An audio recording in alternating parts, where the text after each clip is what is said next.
Então, mais uma vez, boa noite a todos e todas. Hoje, dia 14 de junho de 2021, segunda-feira, começando mais uma semana, né? O finalzinho do dia, da segunda. Vamos finalizar o nosso primeiro dia da semana aqui.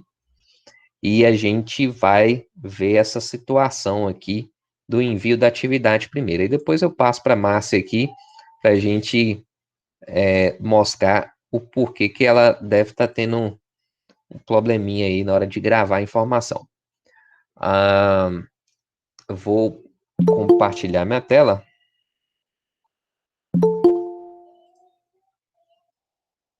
Pessoal entrando aqui agora. Colocar a telinha SUS aqui para cima. O Meet ele mudou um pouquinho. Ele tá com uma visão um pouquinho diferente.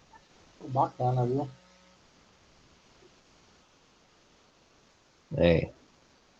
Boa noite, Anselmo. Boa noite, Nadson. Então vamos lá. Vou entrar aqui na página do Classroom, né, da nosso ambiente virtual, para a gente visualizar como que faz o envio das atividades. Isso aqui é o mural, ele aparece logo que vocês entram. Aqui tem as últimas publicações, as atividades, vão tudo aqui para esse mural. Quando a gente posta alguma coisa aqui, chega um e-mail no e-mail cadastrado de vocês. Então, chega uma notificaçãozinha lá, certo? Então, o conteúdo todo nosso está aqui desde a primeira semana, né? Começou no dia 17 de maio. Então, quem não pegou esse conteúdo todo, que possa pegar aí desde o princípio. Alguns alunos entraram depois, né? Para enviar uma atividade, vocês vão vir aqui, ó, em atividades, nessa guia lateral. No celular, praticamente é a mesma coisa, não tem diferença, não. Aí tem aqui, ó, exercício prático, né? Vocês vão vir aqui em ver atividade e vai ter o botãozinho para fazer o envio das atividades. Então, eu não consigo colocar porque eu estou como usuário de professor, mas aqui não tem segredo, não. É só vocês anexarem o arquivo para dentro desse exercício e clicar no botãozinho lá para confirmar e a atividade vai ser entregue. Então, quem entregou fica com os nomes aqui para cima, tá vendo? Ó?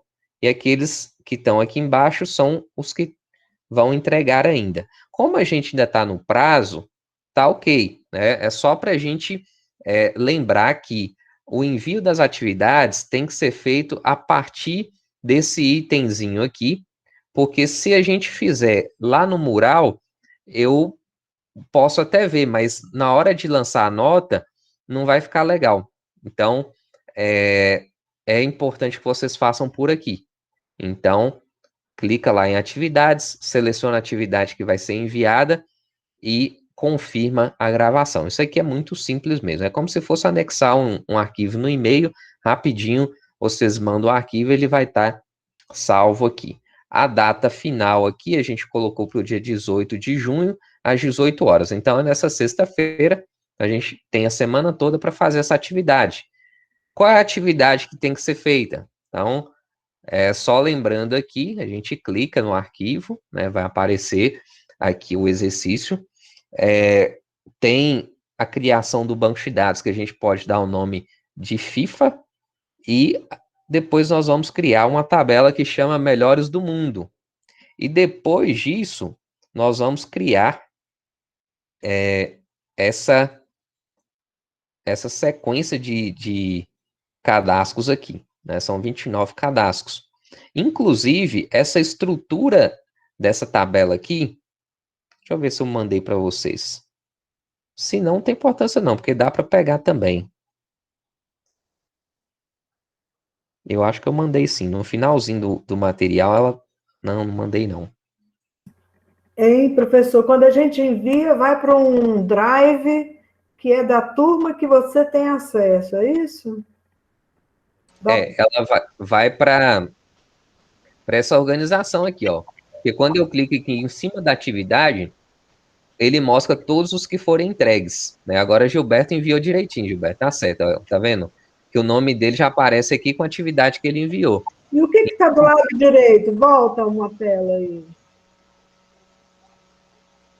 Aqui é o exercício, a gente clica, entra na atividade. E o que está? Isso tudo que está aí foram os enviados? Ah, sim, Não, sim. são os alunos, são os alunos. Quem está Posso devolvido mostrar aqui embaixo é quem já enviou a atividade. Entendi. Tá vendo? Daniel, Ó? Oi, se quiser, posso mostrar ela aqui. Só apresentar aqui a tela, ela visualiza como aluno. você já enviou não, né? Não. Não, então beleza, deixa liberar para você aqui. Só um minutinho aqui que eu vou liberar para você. Esse aí é o perfil de professor, é o que você está enxergando. Geraldo vai fazer a apresentação para vocês aí do perfil de aluno. Vai ficar mais fácil. Se for o caso, você pode até explicar aí, Geraldo. Fica à vontade aí. Eu vou ficar só assistindo aqui agora. Deixa eu até baixar minha janela aqui, ó. Tá visualizando aí? Ainda não. Abriu agora.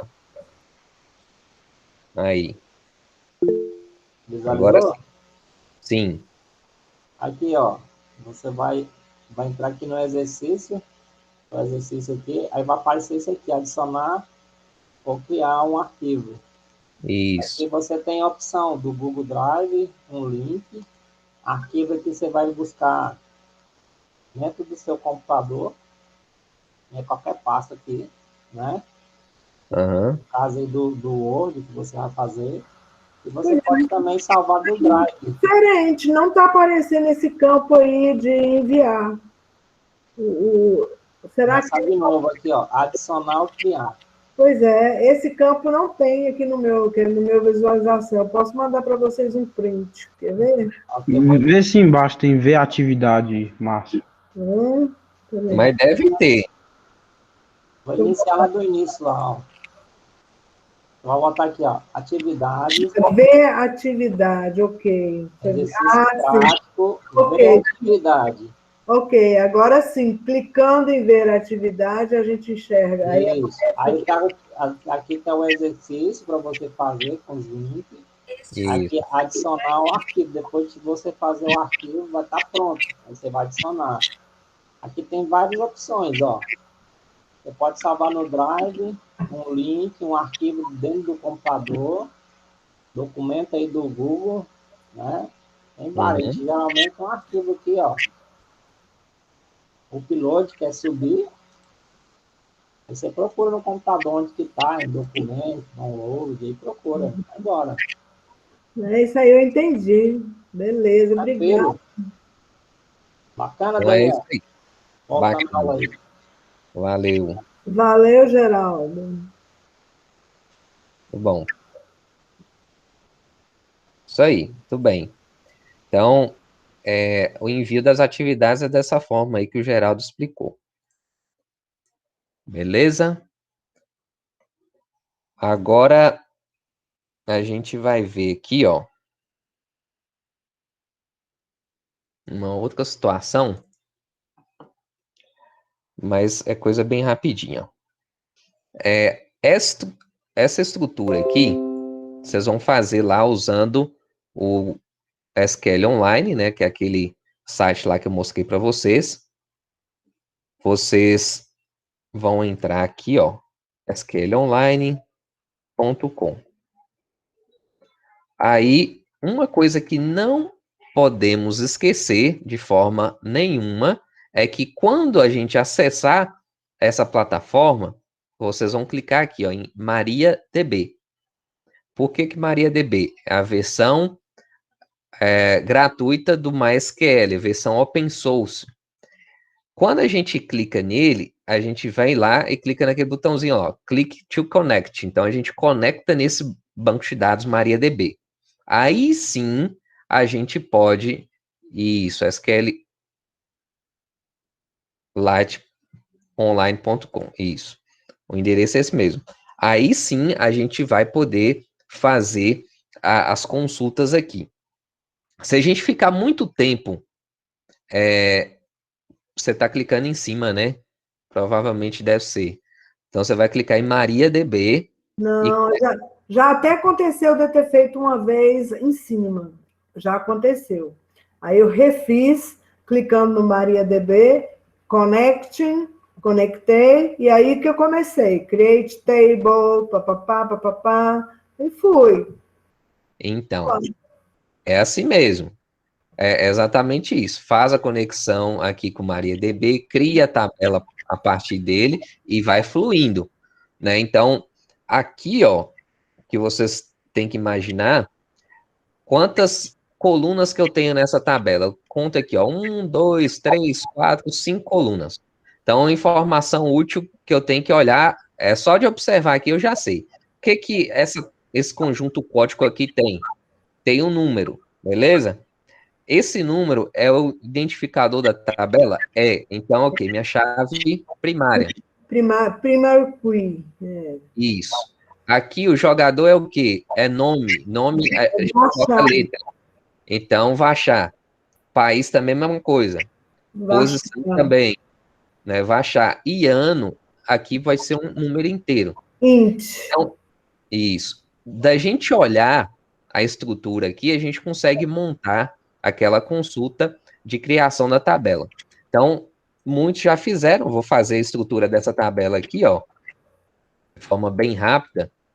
A gente vai dar o nome para ela de melhores do mundo. Pode falar, Isabel.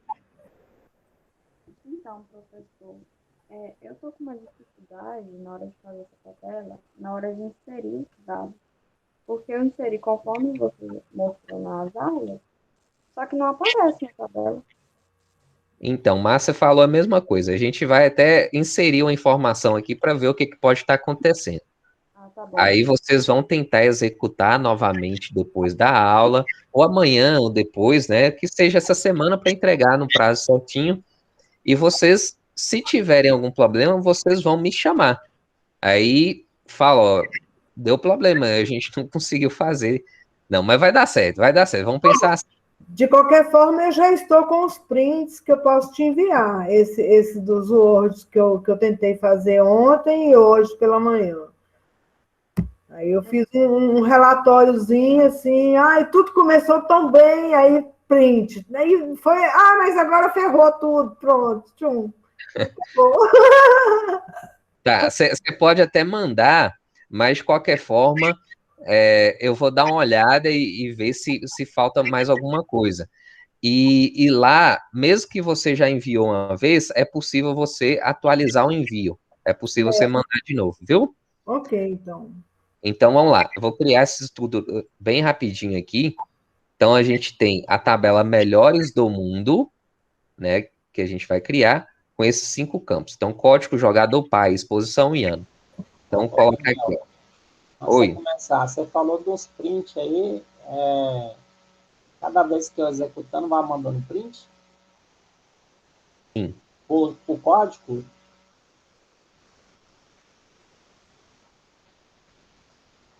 O print, você vai tirar do resultado final da tabela, né? Ah, tá, só do final, né? Bacana. Sim. Falou. Mas o código tem que mandar também. Bacana, tô falando assim, cada vez que você for inserindo o código aí, por exemplo, aí você ia printando, isso que eu tava pensando. Não precisa ser linha a linha, né?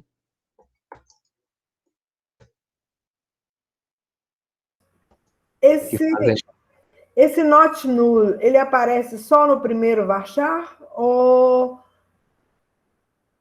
ele não é obrigatório? Porque você fez 2 tabelas, numa você colocou not null e na outra você não colocou, da última aula. Isso aqui foi proposital, foi para explicar para vocês mesmo. É o seguinte, para que eu uso not null? O que significa isso? Não nulo. Então, esse campo aqui, eu preciso preencher com alguma informação. Eu não posso deixar ele em branco, vazio. Então, quando eu coloco not null, significa que eu preciso preencher o nome do jogador. Ok? A única coisa que está falando aqui para mim é exatamente isso. Então, significa o quê? Que país, posição e ano não vão ter valor? Não, não necessariamente isso. Eles podem ter valores, mas se eu deixar de preencher, o banco de dados ele vai passar, ele vai aceitar aquela informação vazia, ok? Então, a diferença do not null para o campo nulo, que é o campo normal, é exatamente essa. Aqui eu só estou obrigando que esse campo não pode ficar sem nome de jogador. Eu tenho que preencher alguma coisa aqui. Nem que seja a letra A, só para não falar que não coloquei nada. E esses outros campos eu posso colocar valores, mas se eu deixar em branco, vai passar também. Aí, beleza. A estrutura é essa, né? Create table, nome da tabela, melhores do mundo.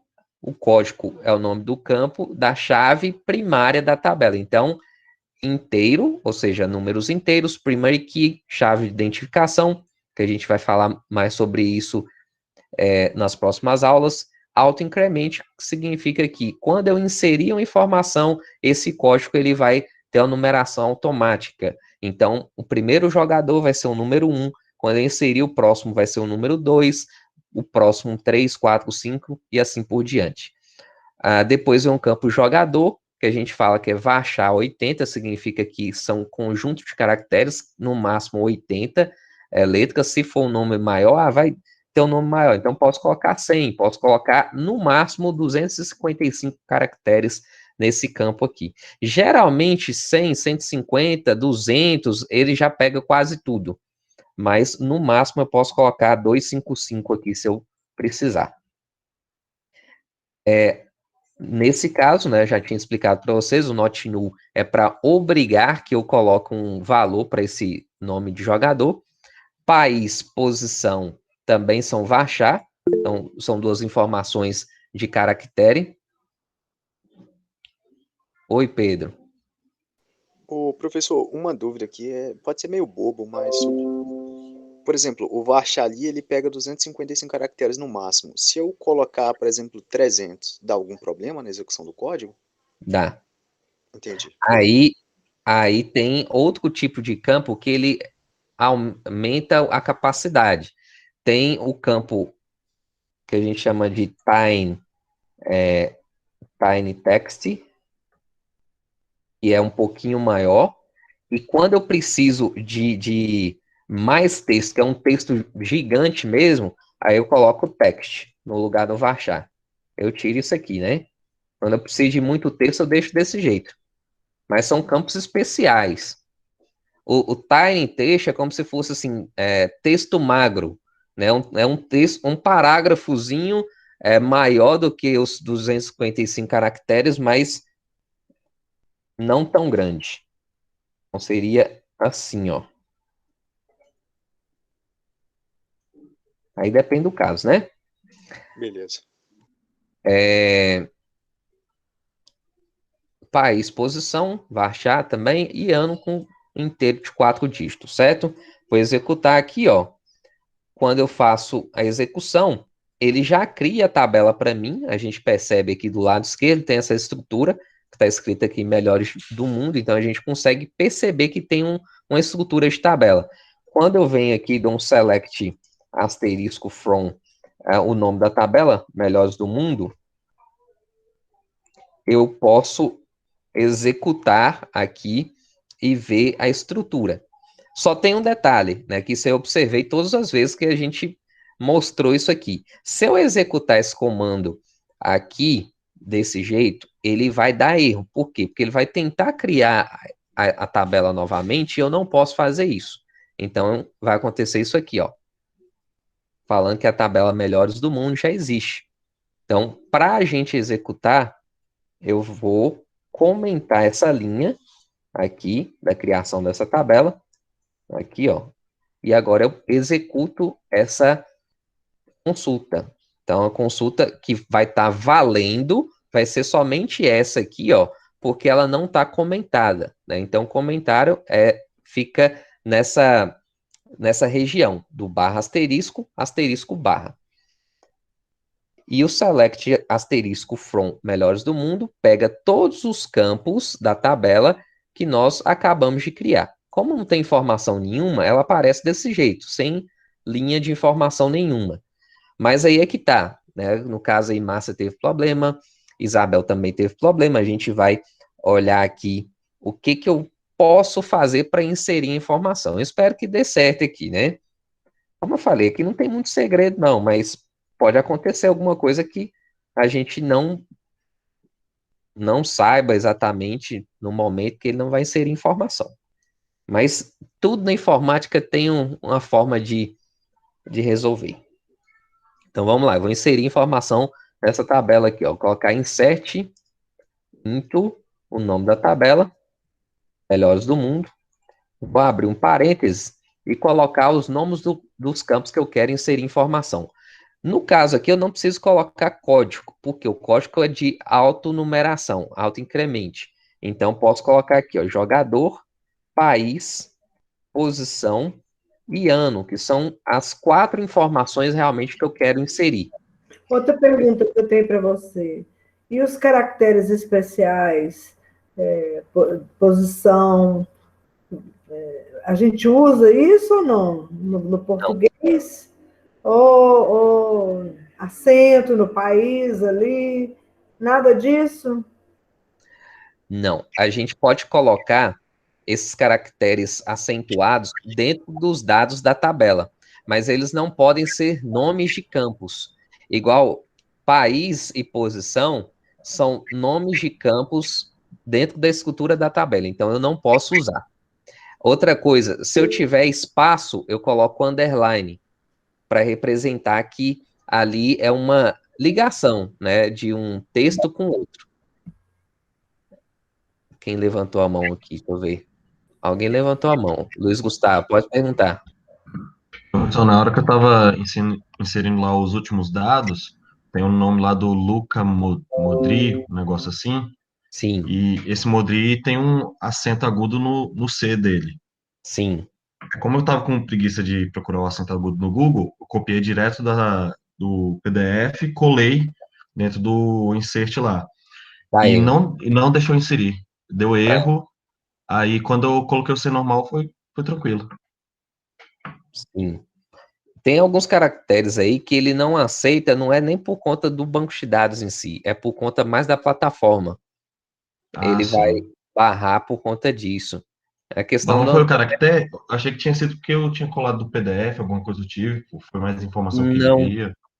Se eu tivesse colocado diretamente do banco de dados, ele ia rodar. Mas como eu estou usando a plataforma aqui para executar as consultas, aí ele barra. É até questão de segurança mesmo. Entendi. Então, aqui, ó, insert into melhores do mundo, os campos que eu vou adicionar informação, depois valores, abro um parênteses e coloco os valores que eu vou colocar, né? Então, no caso aqui, eu vou pegar os dados de exemplo, né? Igual esse A aqui, por exemplo, ele é um A diferenciado, né? Não é um A muito comum do Lothar Matheus. Eu não preciso colocar esse A com acento. Eu simplesmente coloco ele normal. Vou só adicionar isso aqui, viu, gente? Para a gente começar o conteúdo mesmo. Lothar Matheus. É o nome do jogador da Alemanha. A posição dele acho que é meia, né? É meia. Ele foi melhor do mundo no ano de 1991. Ponto e vírgula aqui, ó. Então, Lothar Matheus, Alemanha, meia, 1991. Vou executar isso aqui, ó. E vai aparecer essa relação aqui embaixo. Apareceu justamente por conta desse select aqui que a gente já tinha deixado, né? Então tá o dado gravado aqui normal. Ok? Sem erro nenhum, funcionou belezinha. Eu não posso executar esse insert de novo. Será que se eu executar vai dar erro? Uma pergunta aí para vocês. Não estou afirmando, não, estou perguntando. Se eu executar isso aqui de novo, vai dar erro? Vai, você tem que comentar agora. Mas não, porque Vai não. o código, ele auto-incrementa. Isso, a pegadinha. Ele não vai dar erro, mas ele vai duplicar a informação. Ah, Vai ficar meio sem sentido. Ele não vai dar erro por conta que o código vai passar para 2. Só que o jogador vai ser o mesmo. Quer ver? Ó, vou executar aqui, ó. Olha lá, ó. Se eu executar de novo, ele vai para 3 e vai só multiplicando. Fica meio sem sentido, né? Mas ele executa. e Agora, quando volta atrás agora? como que a gente volta? É. Uai, comandozinho de apagar, delete, nome da tabela. Tem um from, né? Delete from, nome da tabela. Aí a gente coloca assim, ó, qual é o código que a gente quer apagar? Vamos colocar o código 2. Delete from melhores do mundo, onde o código é igual a 2 e onde o código é igual a 3. Eu vou comentar essas linhas, né? Porque senão ela vai ficar executando aqui e vai ficar inserindo a mesma informação o tempo todo. Aqui, ó. Apaga 2 e 3. E fica só com 1 agora, ó. Uhum. Beleza? Vai dar certo, né? Fiquem tranquilos, vai dar certo. Não deixem muito tempo sem executar nenhuma consulta, porque se isso acontecer, quando vocês forem executar, ele vai fechar o ambiente. Então, se ficar uns 10 minutos sem mexer, vai dar erro. Então, se vocês precisarem sair para tomar um café, para atender alguém, né, o que for, salva esse arquivo, né? É só clicar no botãozinho aqui, ó, export. Vocês podem escolher o tipo do arquivo. Tem aqui, ó, SQL, que seria o mais indicado. Vocês clicam no botãozinho, ele vai salvar o arquivo para vocês aqui.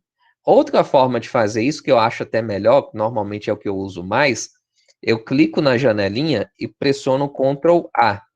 Aí vai selecionar o código todo, eu dou um Ctrl C, eu abro um bloco de notas, e mando colar o código com Ctrl V. Aí aparece tudo que eu digitei lá e eu posso sair da frente aqui do computador sem problemas, porque qualquer coisa depois é só executar os comandos novamente, ele vai criar a estrutura toda para mim. Então, essa observação aí, pra vocês não passarem raiva, porque se ficar muito tempo sem mexer, vai Então, você pode copiar e colar do texto e copiar ali e executar e vai dar certo? Exatamente. Eu só vou tirar os comentários, né? Eu tiro os comentários e mando executar de novo. Aí ele recria o banco de dados todo. Aqui, ó, o arquivo salvo, ele fica aqui, ó. Eu consigo abrir ele aqui. Ó lá. Ele abre com um tanto de coisa, né? Mas a estrutura, pelo menos, está aqui. Beleza? Então, vai dar certo, né? Qualquer coisa, vocês entrem em contato para poder falar o que aconteceu. Até sexta-feira aí, vocês dão um jeito nesse negócio, faz funcionar que vai dar. Boa sorte para todos. O que você acha que tá bom nele?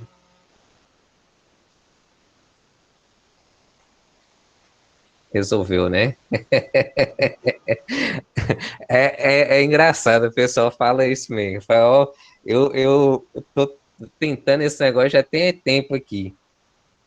Mas, graças a Deus, Mas é prática ajuda mesmo, mesmo. Daniel. Porque se não praticar, não pega mesmo, velho. É, Agora deu uma clareada, aquele dia eu não tava cabeça pra saber isso aí não, viu? então, beleza. Vamos lá, né? Tem mais conteúdo aqui para a gente trabalhar. Essa parte do exercício aí fica por conta suas agora. E qualquer dúvida eu vou estar à disposição. Vamos passar para o conteúdo teórico nosso aqui, que a gente precisa avançar nele também para poder fazer mais coisa aí para frente. Hoje eu estava olhando, a gente já tem quase um mês de aula, né, que começou no dia 17 de maio, hoje dia 14, então nós avançamos muito rápido. Então vamos lá, a gente vai falar sobre as arquiteturas de sistemas de bancos de dados, né, os tópicos importantes aí sobre esquemas, instâncias, estados de bancos de dados, arquitetura de 3 esquemas, dependência de dados. o conceito de modelo conceitual, lógico e físico, sobre a arquitetura cliente-servidor, que é mais utilizada, e o processamento distribuído. Se eu estiver falando rápido, vocês me levantam a mão e falam alguma coisa, né? Porque isso aqui, para mim, é aquela coisa assim, é mais estudo que vocês vão sentar na frente do livro para poder fazer o entendimento completo desse conteúdo. É por isso que eu pedi para vocês fazerem a leitura lá do primeiro e segundo capítulo do Elsmari Navati, que vai ser um exercício que vocês vão fazer mais para frente, né? Não vai ser nessa semana, porque vocês estão desenvolvendo atividade prática ainda. Então, vamos lá. Vamos falar aqui sobre a questão do esquema do banco de dados, né? Que é a descrição do nosso banco de dados. Quando a gente fala assim, vou criar um banco de dados da FIFA, igual a gente está fazendo ali na prática do exercício. Então, na verdade, a gente cria uma descrição dos dados que vão ser armazenados dentro desse banco. Essa descrição a gente chama de esquema. E a representação desse esquema é feita do que a gente chama de um diagrama de esquema, certo? Então, esse diagrama, ele é representado de forma muito simples através de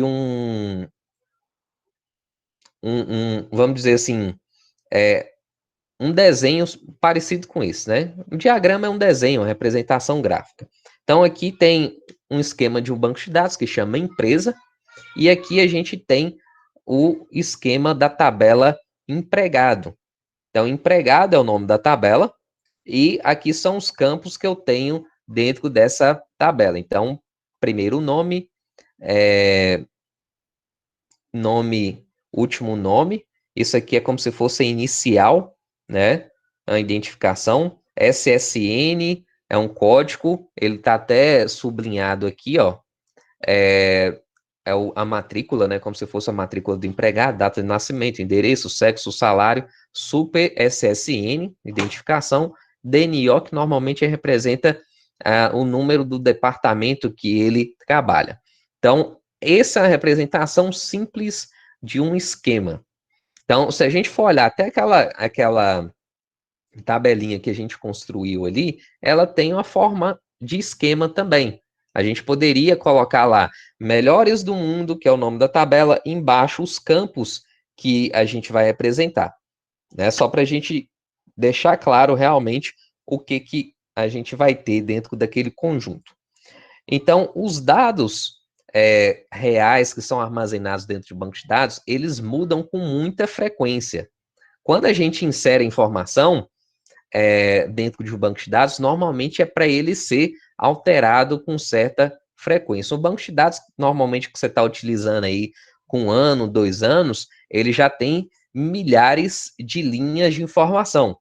Então, é muito comum a alteração desses dados. A frequência de atualização é muito grande mesmo. Então, em determinados momentos de tempo, a gente chama estado ou instante do banco de dados, os dados atuais que eu tenho dentro daquele banco de dados. Então, é como se fosse assim, ó, o que é um estado? É as informações que eu tenho nesse presente momento. Então, o conjunto atual dessas informações, eles também são chamadas de ocorrências ou instâncias. Então, esse exemplo aqui, ó, ele mostra o estado do esquema do banco de dados empresa, né, que é aquele esquema lá que a gente mostrou. Então, nesse instante, nesse momento, ele tem esse estado. É como se eu pegasse aqui, ó, uma máquina e tirasse uma foto das informações que eu tenho dentro desse banco de dados no momento. São esses registros aqui, essas linhas aqui. Assim como quando eu venho aqui, ó, e dou um select, eu estou mostrando quais são os dados que eu tenho nesse momento dentro desse banco de dados. Então, ele só tem uma linha aqui por enquanto. Quando eu adicionar mais 1, 2, 3, 4 linhas, aí eu já vou ter um banco de dados em um outro estado. Então, os estados, eles também mudam muito frequentemente, justamente porque a atualização do banco de dados é muito frequente. Então, a gente tem a ideia do estado inicial, ou seja, que é o estado vazio, é quando eu não tenho informação nenhuma, e o estado atual, que é estado após alguma atualização. Então, quando eu construo um banco de dados, quando eu executo um comando desse aqui, ó, create table melhores do mundo, eu vou estar construindo um estado inicial. Por quê? Essa estrutura em si, ela não tem informação nenhuma. Ela somente tem os campos que eu vou armazenar dado, mas eu não tenho informação mesmo. Eu tenho somente espaços vazios para armazenar. Mas a partir do momento que eu adiciono informação, que eu dou esse comando insert aqui, aí eu passo do estado inicial para um estado atual, porque eu fiz uma atualização desse meu estado. Tranquilo até aí, né? Tranquilo, gente? Então, o sistema gerenciador de bancos de dados, ele é responsável por garantir que esse banco de dados tenha um estado válido o tempo todo, ou seja, as estruturas, elas têm algumas restrições que a gente especifica dentro desse esquema do banco de dados.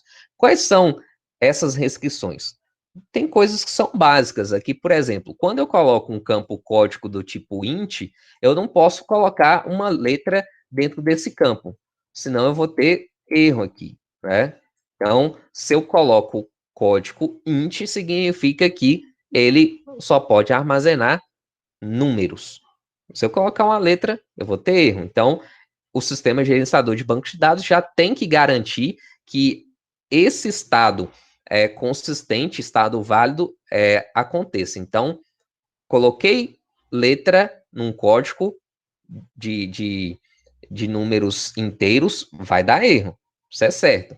A mesma coisa que a gente pode visualizar aqui, ó, que ela tem outra restrição, que chama primary key, chave primária da tabela. Ou seja, se esse código ele for repetido, a gente vai ter erro também. Aí já vai ser uma outra restrição que a gente vai falar, ó, você teve uma duplicação da sua chave. Então, chaves duplicadas, chaves primárias duplicadas não podem ser adicionadas. Se eu tenho essa informação aqui, ó, um registro de código 1 e tentar inserir o mesmo registro com código 1, vai dar erro, certo? Então, são restrições que fazem com que o estado, ou seja, os dados que estão naquele momento armazenados, eles sejam válidos. Assim como tem os outros tipos de campos, né? Igual varchar, ele já aceita letra, número, já são mais flexíveis. Agora, tem essas restrições, igual a gente viu. Se eu coloco not null, significa que esse campo, ele precisa ser preenchido com valor, então se eu deixar em branco, ele vai dar erro. Tem essas coisinhas que são importantes. E o sistema gerenciador de banco de dados vai fazer a verificação para a gente dessa estrutura. Então, uma das coisas que a gente precisa fazer é especificar um esquema correto antes da gente construir realmente o banco de dados. Então, como a gente começou na parte prática aqui, que eu acho que é muito importante a gente poder ter esse momento de vocês praticarem, até antes de conhecer detalhes mais específicos do banco de dados, vocês vão entender agora a importância também da gente construir projetos de banco de dados, que a gente define um esquema, esse esquema, ele tem uma definição muito clara dos campos que eu vou armazenar e quais são os tipos dos dados que eu vou armazenar também, né? Porque eu não posso simplesmente falar, ó, o campo vai ser nome, telefone e e-mail. Beleza, mas esse campo vai ser de qual tipo? Eu tenho que deixar muito bem claro isso aí. Então, o sistema de gerenciador de banco de dados armazena as descrições e restrições desse esquema dentro de uma tabela que é chamada de metadados. Esse metadados, se a gente fosse traduzir também, é como se fosse dados sobre dados. Eu estou falando qual é o tipo de informação que eu vou ter dentro do meu banco. É como se fosse um catálogo que mostrasse, ó, a estrutura do meu banco é exatamente essa aqui. Essa descrição, né, igual, não um comando aqui muito que a gente utilizaria assim no princípio, mas como a gente já criou essa estruturazinha aqui, eu já estou na frente aqui do terminal, deixa eu mostrar aqui para vocês um negócio. Sei que o pessoal do curso técnico nem viu isso aqui ainda também. Olha só, tem um comando aqui que chama describe. Vou colocar o nome da tabela aqui, ó, melhores do mundo, e vou mandar executar. E ele aparece aqui para mim, ó, a estrutura da minha tabela melhores do mundo. Então, ele mostra aqui, ó, field. Field é o quê? É campo, né? O nome do campo, código, jogador, país, posição, ano, type. É o tipo do dado que eu estou armazenando. Aqui é o inteiro. No caso, o inteiro é 11, significa que são 11 dígitos no máximo que eu posso ter. Quando eu coloco int somente, ele pega o inteiro maior possível, que são 11 dígitos. O varchar eu já tinha definido como 100, então ele aparece 100 aqui. Os outros campos, né, eu já tinha definido lá, varchar 50, 50, tal, aqui, ó. E o ano tá com int 4, né, porque também eu já tinha definido dessa forma. Aí tem esse campo aqui, chama null, né, null de nulo. Aqui, null significa o quê? Não nulo. Então, o código, ele também não pode ser em branco. Eu preciso preencher uma informação. Por quê? Isso aí é automático, por ser chave primária. Jogador, ele também não pode ser nulo, né? Null. E esses outros campos aqui que tá yes, eu posso deixar em branco se eu quiser. Né? Que é aquilo aqui que eu estava falando sobre não ter esse not null na frente. O key, né, a chave, ele coloca pri, né, que é de primary, chave primária. Default é um valor padrão, né, nenhum campo a gente definiu um valor padrão. Valor padrão é assim, se eu não coloco valor nenhum para aquele campo, ele adiciona o valor padrão que está aqui. Né? Mas esse valor a gente define na criação da estrutura, nesse comando aqui do create table. A gente não definiu para nada nenhum deles, né? Isso aqui ainda vou explicar melhor para vocês lá na frente, não vai ser agora não. Vocês vão saber mais detalhes sobre esse campo padrão aqui. E o extra aqui está no autoincremente, significa que é um campo um pouco mais especial, justamente porque tem uma autonumeração. Então, esse comando que eu dei aqui, ó, describe e o nome da tabela, é exatamente isso aqui que a gente está falando sobre a descrição dessa tabela no banco de dados. É o que a gente chama de metadados, que são dados sobre os dados. Ou seja, a gente está montando um catálogo de informação sobre esses campos que a gente adiciona informações, né? Você já conheceu esse comando aqui? Todo mundo já conhecia? Quem fez curso técnico aí já viu? Já ouvi. Já viu? Bem. Mas ouvi. Beleza. Então, agora vocês estão conhecendo. Então, aqui, ó, o esquema é aquilo que a gente faz de projeto. Então, a gente chama de intenção, aquilo que a gente deseja construir. E o estado é aquilo que eu tenho de informação naquele momento. É chamado de extensão. Isso aqui é muito teórico até, viu? Na prática, a gente não usa tanto essas nomenclaturas, mas é importante, né? Como eu falei lá no princípio da disciplina, a gente tem que conhecer algo muito além do básico para entender que a gente está no curso superior. Esse default é o uso, quando eu vou mexer com datas, coloco no campo, isso mesmo. Né? Aquelas informações quando eu quero que ela adicione sozinha, principalmente quando eu não preciso adicionar informação para um campo específico. Não vou dar exemplo desse detalhe ainda não, mas, como eu falei, a gente vai chegar lá, né, sobre esse campo default. É o valor padrão. Se eu não preencher o campo, ele sempre vai adicionar o valor padrão. Na hora do desenvolvimento do sistema, a gente usa muito esse campo default. Ele é muito importante para a gente. Quando a gente precisa adicionar um novo campo no esquema, a gente diz que houve uma evolução do esquema. Isso é muito comum. A gente está fazendo um sistema, eu quero adicionar mais esse recurso nesse sistema. Então, é muito provável que a gente tenha que adicionar novos campos.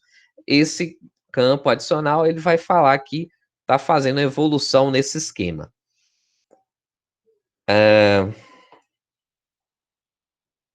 E é engraçado o seguinte, para quem solicita as alterações, acha que às vezes as coisas são muito simples.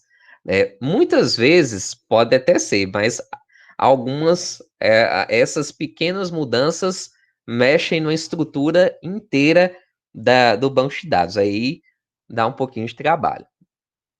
Quem está no lado lá na programação é que sabe o quanto que é difícil, às vezes, fazer algumas modificações. Isso aí é igual você fazer reforma de casa velha.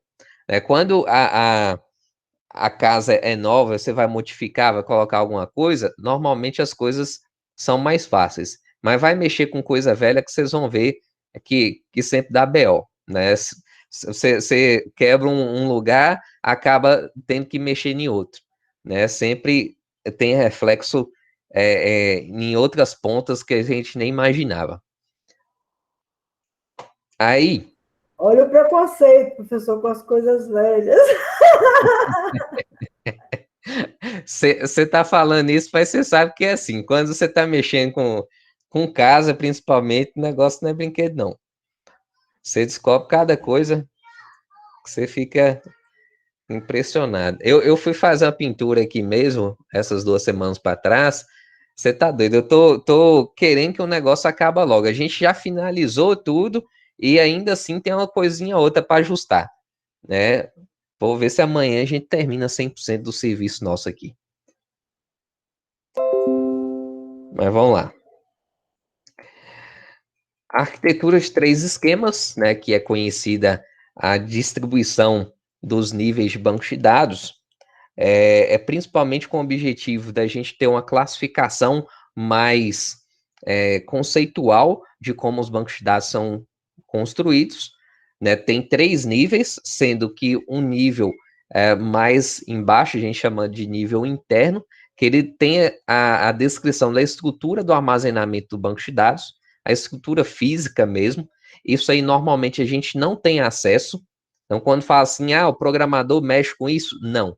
A estrutura interna mesmo de armazenamento, quem trabalha é mais o sistema gerenciador de bancos de dados. Tem um nível conceitual, que tem a descrição da parte de entidades, de atributos, de relacionamento. Isso aí a gente vai trabalhar bastante no projeto do banco de dados. E tem um nível externo de visão, que vai mostrar partes específicas do nosso banco de dados para um grupo de usuários. Então, a gente pode colocar permissões de acesso também.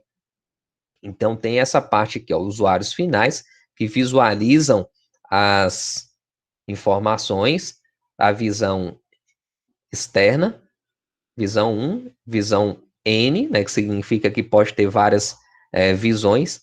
É interessante o seguinte, que quando a gente está trabalhando um banco de dados com nível mais alto, a gente começa a perceber que eu posso controlar o acesso do usuário de uma maneira muito mais eficiente.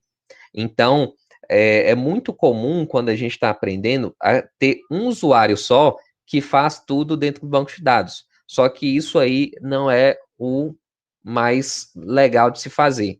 Até porque a gente tem que preocupar com a questão de segurança e de acesso à informação. Então, a gente pode construir políticas de segurança e criar usuários diferentes para cada tipo de visão de dado. Então, pode ser que um usuário visualize uma visão, outro usuário visualize outra visão e assim por diante.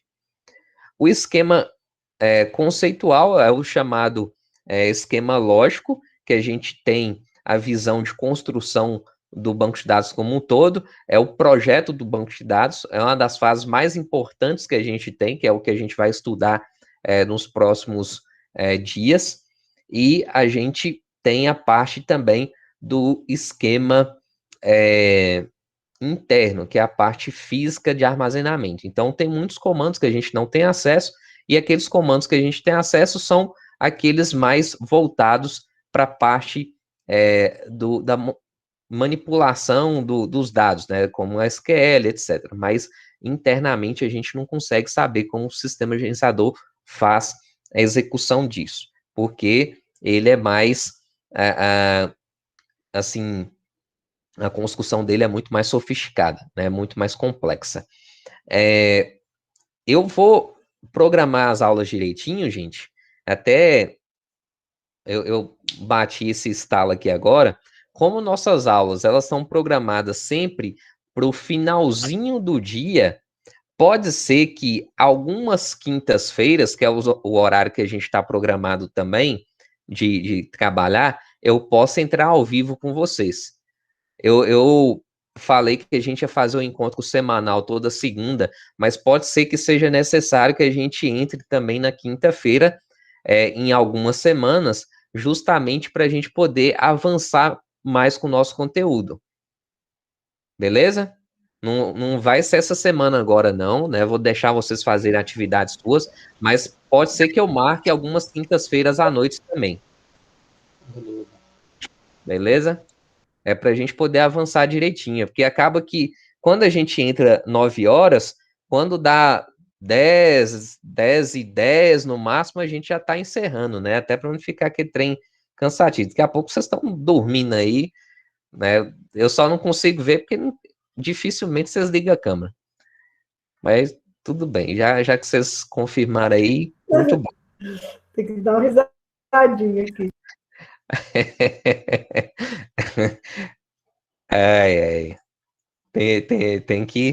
Tem que estudar.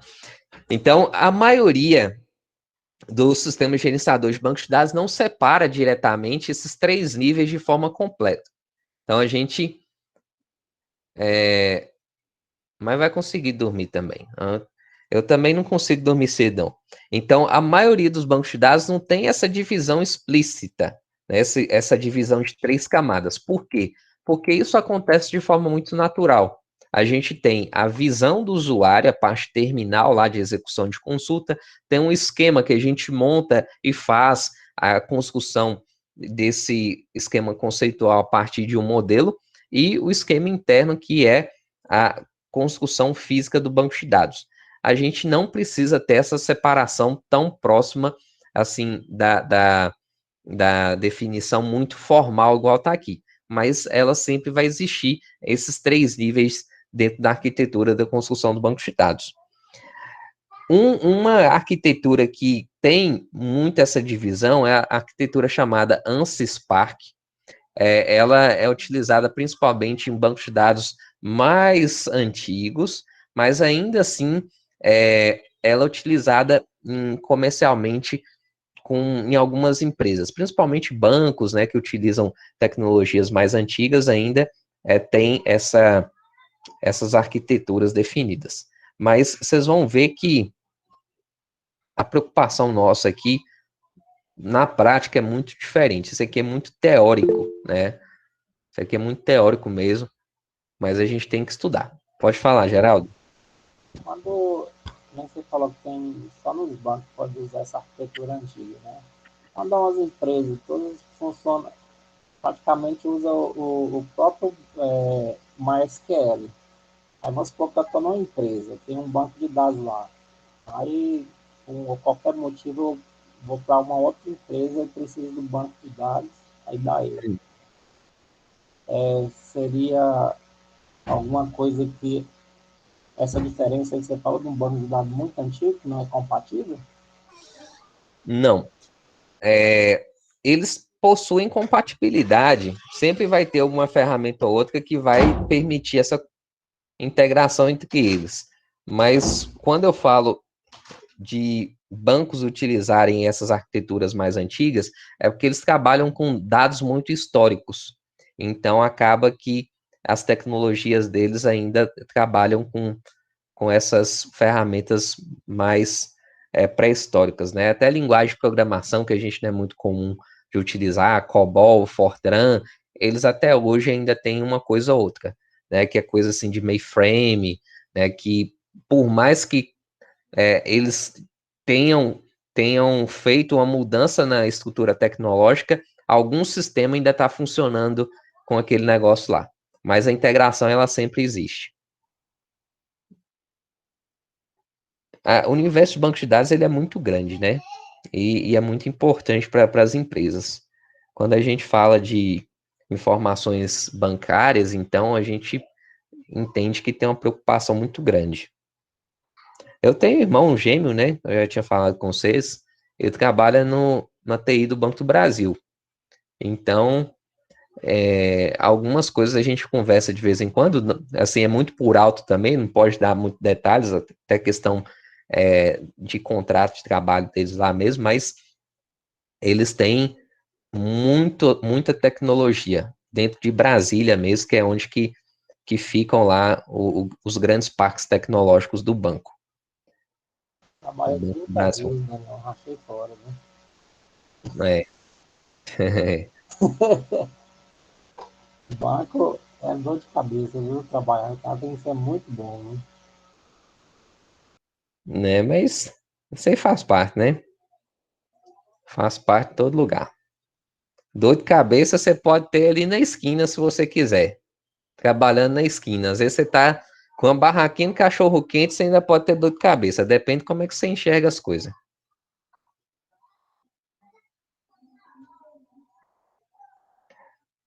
Então, aqui, ó. Um sistema gerenciador de banco de dados nessa arquitetura, né? ANSYS-PAC, para cada grupo de usuários recorre a um próprio esquema externo. Né? O sistema gerenciador de banco de dados precisa solicitar esse esquema externo específico e vai solicitar um esquema conceitual, depois da solicitação do esquema interno. É um processo de gravação de informações. Então, isso aqui, como eu falei, dentro da prática a gente vê isso aqui de uma forma muito transparente. Conceitualmente tem esses detalhes que a gente precisa pegar. Essa divisão de níveis, ela tem a ideia que a gente possa ter uma independência nos dados. O que significa isso aqui? É principalmente a ideia que eu posso alterar o esquema do banco de dados sem ter que alterar um esquema de um nível mais alto. Então, eu tenho uma independência dos níveis hierárquicos que eu tenho. Independência lógica, por exemplo, é a capacidade da gente alterar o esquema conceitual sem ter que alterar os esquemas externos ou os programas de aplicação. Então, o que significa isso? É a mesma coisa que eu adicionar um campo dentro do meu projeto de banco de dados e não precisar fazer uma alteração no programa que faz o uso desse banco de dados. Adicionar campos, né? Isso aí é um exemplo muito comum. A independência física dos dados é a capacidade da gente fazer alteração do esquema interno sem ter que alterar o esquema conceitual. Nesse caso aqui, é muito comum a gente adicionar algumas restrições de desempenho dentro do banco de dados, igual índices. Isso aí não é assunto que a gente trabalha em banco de dados 1, mas em banco de dados 2 a gente vê muito isso sobre adição de índices para criar bancos de dados mais rápidos, né? Que a gente chama lá também de otimização de desempenho ou tuning, né? Igual o pessoal fala tuning, de tunar um carro, de adicionar equipamento no carro, a gente pode tunar também um banco de dados, deixar ele mais rápido, colocando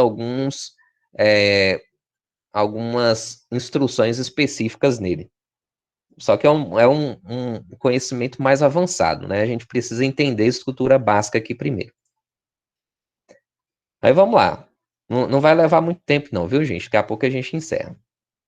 Nós temos o modelo conceitual, né? Que os modelos conceituais a gente apresenta principalmente os principais objetos, as características, os relacionamentos que eu vou ter dentro desse modelo maior, que a gente chama de modelo conceitual, E aqui a gente não preocupa com a tecnologia específica do banco de dados ou qual a implementação que eu vou utilizar. Simplesmente eu vou entender o problema de construção, eu vou sentar lá e vou conversar com a pessoa que eu vou desenvolver o sistema, eu vou falar assim, ó, eu vou fazer um sistema para um supermercado.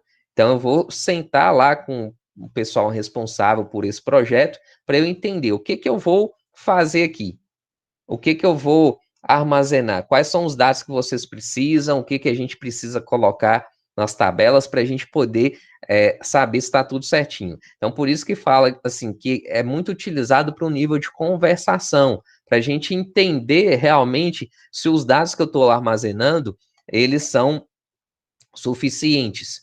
Então, nesse momento, a gente só quer saber quais são os dados que vão ser armazenados. Então, a pergunta é basicamente essa: quais são os dados armazenados? Sem preocupar muito com as técnicas de construção do banco de dados. Aí, um modelo conceitual é apresentado dessa forma aqui, é um desenho, né, um diagrama de entidade em relacionamento, a gente chama aqui também de modelo conceitual. Vou explicar mais para vocês na próxima aula, na segunda-feira que vem, um próximo encontro, que é bem provável que a semana que vem eu marque a quinta-feira, né, para a gente pegar esse conteúdo todo e avançar nele, para a gente não ficar prejudicado em relação ao que tem que ser passado ainda nesse módulo. Então, a gente tem aqui, ó, uma entidade que é o quê? Turma, e aqui aluno. O que significa isso aqui? Isso aqui no caso é a construção de banco de dados de uma escola. Quando eu tenho escola, eu tenho que armazenar os dados de uma turma. Então, eu venho aqui, ó, e construo esse quadradinho falando, ó, vai ter uma turma aqui. O que é que vai ter nessa turma? Quais são os dados dessa turma? É o código e o nome da turma. Ah, na turma tem quem? Aluno. Então, eu vou colocar um quadradinho, colocar aluno, representando que eu vou armazenar os dados de aluno. O que é aluno eu vou armazenar? Vou colocar matrícula, nome, data de nascimento. Isso aqui é bem simplificado. Eu sei, né, que é muito mais coisa do que isso. Ok, mas eu tenho que entender que é um modelo bem simplista aqui para a gente poder entender mais fácil. Mas isso aqui eu vou ainda trabalhar com vocês melhor, certo? Então, isso aqui é só para a gente visualizar esse desenho aqui inicialmente. Tem um modelo lógico, que é onde a gente vai pegar esses objetos que a gente viu aqui, ó, do banco de dados, e começar a traçar características mais próximas à tecnologia que a gente vai construir esse banco de dados. Então, a gente começa a definir, por exemplo, quais são os tipos de dados que eu vou armazenar. Então, esse código aqui vai ser o quê? Número, beleza. Esse nome aqui é o quê? É um caractere, beleza, um varchar, né? Então, a gente coloca, esse campo de data de nascimento aqui é data? Então, a gente começa a definir algo mais específico. Então, a gente começa a chamar de modelo lógico isso aí. Então, tem um respeito sobre as chaves de acesso, os controles de chaves duplicadas, as chaves primárias, né, a normalização e um tanto de coisa aqui. Tem uma representação textual ou gráfica desse modelo lógico. A gente vai conhecer isso aí lá na frente ainda. E o modelo físico, que é a representação desse modelo lógico, feita de forma que o computador realmente possa entender. Então, essa implementação é feita numa linguagem que o computador vai realmente conseguir captar, que é basicamente lá a instrução, por exemplo, de criação de estruturas de tabelas. Comando lá, create table, né, ele tem esse viés aí do modelo físico. A gente já está muito próximo já da execução da consulta em si. Então, a gente vai entender melhor tudo que faz parte desses modelos ainda, certo? Então, eu vou até parar por aqui para a gente não ser tão superficial assim, eu tenho que explicar melhor para vocês todos esses modelos, até com mais exemplos, e isso aí eu vou deixar para a próxima aula, beleza? Então, quinta-feira, vocês ainda têm tempo para poder fazer atividade para enviar na sexta. Agora, é bem provável que na segunda eu marque para vocês que na outra quinta a gente tem uma aula adicional para a gente poder aproveitar nosso tempo, justamente por conta desse período nosso aí que está um pouquinho menor, por ser a última aula do dia. Beleza, gente? Eu não vou estender mais hoje não, porque senão vai ficar cansativo aqui para vocês. Obrigada, professor. Nada. Valeu, Daniel. Então, boa noite para vocês e ótima semana aí. Obrigada. Valeu, professor, boa noite. Boa noite.